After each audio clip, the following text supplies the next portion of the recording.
어린이 보호구역 내 과속단속 카메라 설치를 의무화하고 해당 지방자치단체장이 신호등 등을 우선 설치하도록 하는 도로교통법 일부 개정안과 어린이 보호구역 내 안전운전 의무 부주의로 사망이나 상해 사고를 일으킨 가해자를 가중처벌하는 내용의 특정 범죄 가중처벌 등에 관한 법률 일부 개정안 등 2건의 법안을 말한다.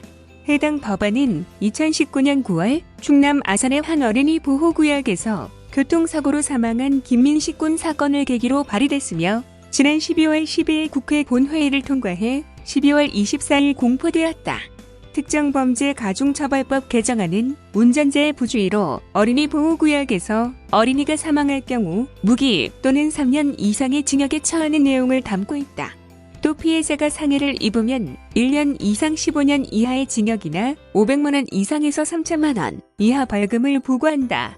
정부가 2020년 1월 7일 전국 어린이 보호구역 내 모든 도로의 자동차 통행속도를 시속 30km 이하로 조정하는 등의 내용을 담은 어린이 보호구역 교통안전 강화 대책을 발표했다. 이는 민식리법에 따른 대책으로 정부는 2018년 3명이던 스쿨존 내 어린이 사망자 수를 오는 2022년 0명으로 줄이겠다는 방침이다. 대책에 따르면 스쿨존 운행 제한 속도를 시속 40km에서 30km로 하향하며 보행 공간이 없는 구역은 시속 20km 이하로 더 낮춘다. 또 스쿨존에서 과속으로 주행하거나 신호를 위반하는 관행을 바꾸기 위해 모든 차량은 신호등이 없는 횡단보도에서도 의무적으로 멈추도록 규정했다. 여기에 어린이 보호구역에서의 주정차 위반 범칙금 과태료는 현행 일반 도로의 2배인 8만원에서 3배인 12만원으로 강화하기로 했다. 아울러 2020년 상반기 중에 안전신문고와 생활불평신고를 활용한 불법 주정차 시민신고 대상에 어린이 보호구역을 추가하기로 했다.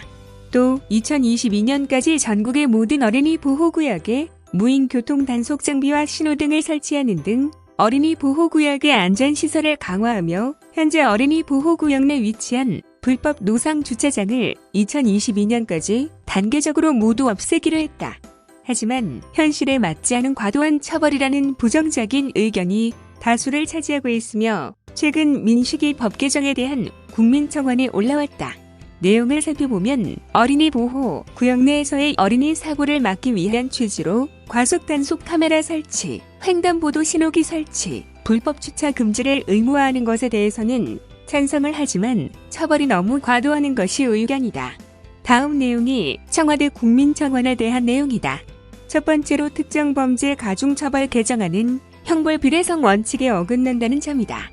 운전자의 과실이 있으면 그 과실만큼만 고의가 있다면 그 고의만큼만 형벌을 집행하는 것은 지극히 당연한 이치. 하지만 민식이 법은 운전자의 과실이 정말 조금이라도 보인다면 어린이가 어린이 보호구역에서 사망하였을 경우 최소 징역 3년에서 무기징역까지 선고받을 수 있으며 어린이가 상해를 입었을 경우는 최소 1년 이상에서 최대 15년으로 징역을 받거나 혹은 500만 원에서 3천만 원 사이의 벌금을 받을 수 있다.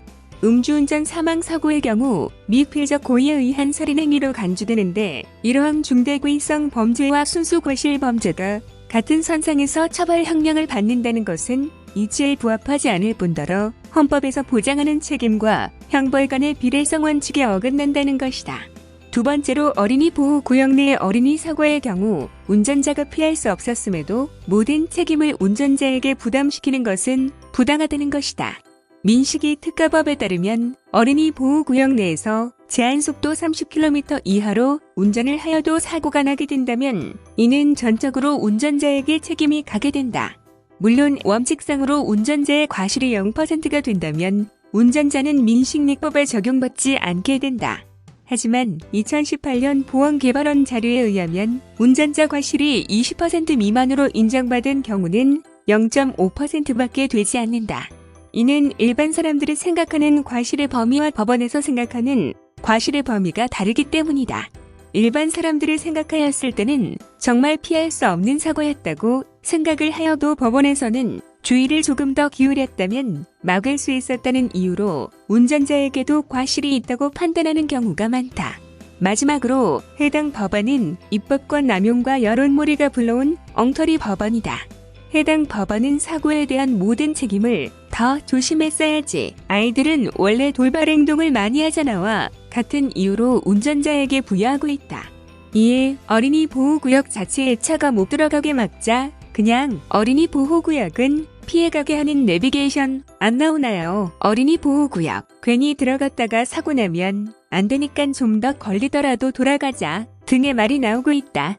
이는 모든 운전자들을 해당 범죄의 잠재적 가해자로 만드는 꼴이며 어린이 보호구역을 지나가야 하는 운전자에게 극심한 긴장감과 스트레스를 유발하는 악법 중의 악법이다.